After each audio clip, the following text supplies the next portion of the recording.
Libre na ang sakay, may libre ka pang kape. Yan ang alok ngayon ng MMDA sa mga sasakay sa Pasig River Ferry Service na isa sa mga paraan para mabawasan ang matinding traffic sa Metro Manila. Nakatutok si Claire Delphine. Kung sawa na kayo sa traffic at siksikan, ang pagbiyahe sa Pasig River ang isa sa mga magandang alternatibo sa pagko-commute. Kaya muling binuksan ng MMDA ang ferry service na ito bilang paghahanda sa pasukan sa Hunyo. Ang tinutulungan natin dito, unang-una, estudyante. Connected na to sa pagbubukas ng eskwela, lalo-lalo na sa PUP. Sa ngayon, 5 istasyon ang dadaanan ng ferry. Ang biyaheng ito ay galing Pinagbuhatan sa Pasig, papuntang Intramuros sa Manila. Wala pa raw isang oras ang biyahe na ito, kadalasan nasa 45 minutes lang.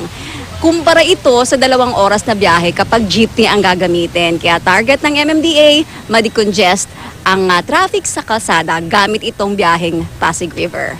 Libre pa muna sa ngayon ang pagsakay sa ferry simula sa Lunes. Oras-oras ang biyahe mula alas 6 ng umaga hanggang alas 6 ng gabi. Mas maganda rin sana yung meron tayong parang 20 minutes na na pagitan sa mga boat para marami silang accommodate na pasahero.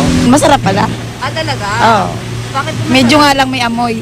Claire Delphine, Nakatutok, 24 Oras.